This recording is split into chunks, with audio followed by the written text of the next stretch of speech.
Today we went to Conwy Farmers Market.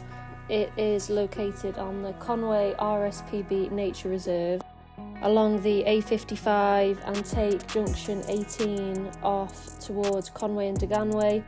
Then you follow the road round to the left and there's all signs saying that the market's on. It runs 9 AM till 1 PM the last Wednesday of every month. And you can find them on Facebook at Conwy Farmers Market at RSPB. Okay, so let's see what we find.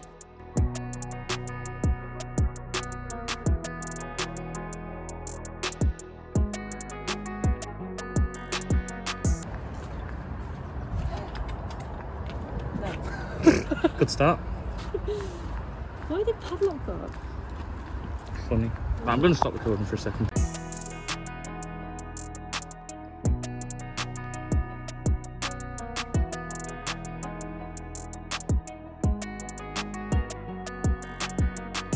Okay, so we've got loads of producers. Here we've got the Wooden Spoon selling some savoury and sweet treats. She says they're all made of free-range eggs and whole milk. She does have to buy all this from the supermarket, but she was telling me how it's important that all the eggs are salmonella tested and stamped for health and safety reasons. Then we've got Sabiant, a tea and coffee retailer. She often buys direct from farmers all over the world, like Japan. Sabiant means breather or stopping what you're doing to have a cuppa in Welsh.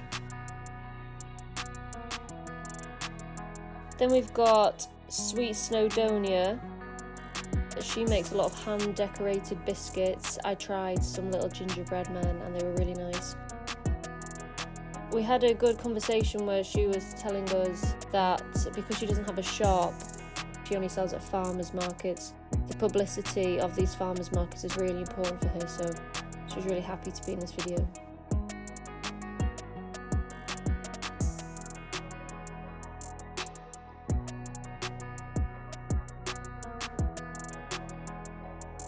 Then we've got the Real Fungi, who sells both culinary and medicinal mushrooms in tinctures, as you can see those little bottles there.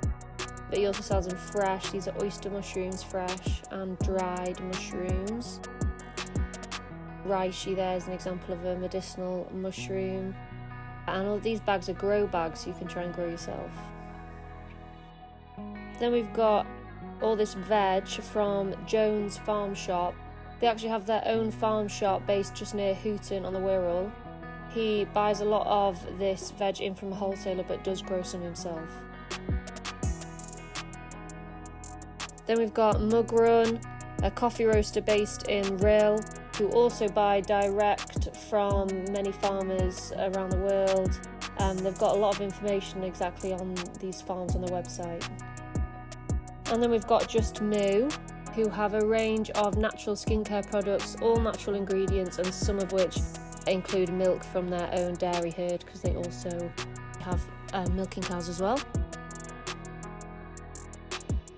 And then we've got Pure Liquors, a Conwy-based gin and rum distillery, all natural flavours, so the damsons are foraged or grown by the producers.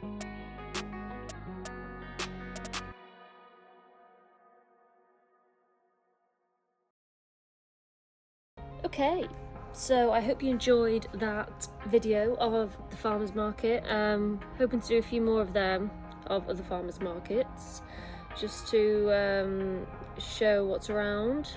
So yeah, there was loads of other producers there. We didn't really get chance to go to all of them. It was so hot and I was well overdressed for the situation in sweatpants and I was sweltering, so I had to leave. But yeah, there was other ones like a bread stall that had sold out of everything by the time we got there. We got there pretty late, to be fair. So I can't actually remember what what brand name they were, but if you go on the farmers market Facebook page, it should have it on there. But it obviously must be good if it's all gone. There was also Hilltop Garden Flowers in Colwyn Bay. They produce seasonal flowers, chemical free, in the growing season, and then they also supply dried flowers outside, and I love dried flowers. I have got into flowers in the recent years, but dried flowers are just another level, because I just feel like you get so much more for your money because they just last forever. So yeah, big fan. And there was also a cheese producer called Conwy. So when I was visiting, I went on a bit of a spree in the last couple of years of visiting small, well, local producers basically. Started off in Wales and it went a bit more over the country. And Carrie Rhymes from Conwy was one of the first ones I went to visit. I did a little video about it just for my own entertainment really, but maybe I'll post it one day. Anyway, so she started looking out for farmers that were willing to milk some sheep and supply it to her, and yeah, now she's built a really good, like, award-winning sheep cheese business. She also sells yogurt, and I can remember when I spoke to her, she said it was funny because all of her friends are retiring and she's sort of now got this whole new venture. You can hear more about what she does on the BBC Food programme, and then you can also look at her website. It tells you what shops stock her produce, what market she's at, and how you can buy online. Yeah, I think she does hard cheese, a soft cheese. That's really tasty. I like the soft cheese. I've had it just like on toast and like sandwiches before, and a yogurt, which I really like as well. Just to finish off, I thought I'd talk a little bit about sort of local versus shortened supply chains, because this came up a little bit in the video. The tea producer Sabiant and Mug Run Coffee were both examples of, you know, not strictly local produce, but examples of shortened supply chains. So rather than the product going through multiple hands, like, you know, a wholesaler and then a distributor, and I don't know what other hands they go through, like when they go through supermarkets, but they do go through a few. You know, rather than it going through that, it's sold from the farmer to the retailer. So there's only sort of really one point of you know, where money exchanges hands. So this means, you know, that a lot of the money gets kept with the original grower. Often with supermarket sort of long supply chains, the cost has to be spread out amongst everyone, and then also it's just more vulnerable. You know, if something happens at one side of it, then it all backs up, and you know, then the farmer has got all this produce that he thought he'd sold, but then hasn't been sold, and it can go to waste and stuff like that. So yeah, it's quite good to see that. I did a little post about it on my Facebook page, Go Local North Wales. It's something I started a couple of years ago, basically just because I was interested in the local food and things going on in the area, and stuff about local food, and I thought, well, I can just compile it into this Facebook page. But if you're a local producer, you can post on there as well. Try and do it like hyper local produce if you can. Yeah, so stuff, you know, actually the ingredients are local, it's made local by and large. So yeah, but I talk a bit about it on that. I shared an article by The Guardian, and if you just search, the title of the article was "What Does Local Actually Mean?" And it was quite a good article, and it touched on this as well, just saying about how, you know, although people say, oh, you know, we only want to buy local produce, have this sort of maybe this ideal in their head of, only getting strictly locally grown things, we do have like a pretty large long hungry gap in the UK where a lot of fruit and veg struggles to grow, so we have to really get stuff from abroad to fill that gap.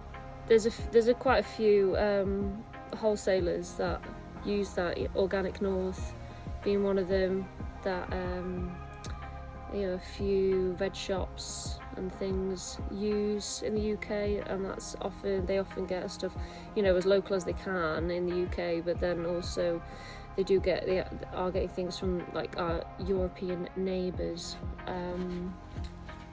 And also CROWDFARMING is a good website that I think it's all European farmers, I think, but it's basically like you can buy direct from them, and you can have a look. There's a lot of information about exactly what their farming system is like, and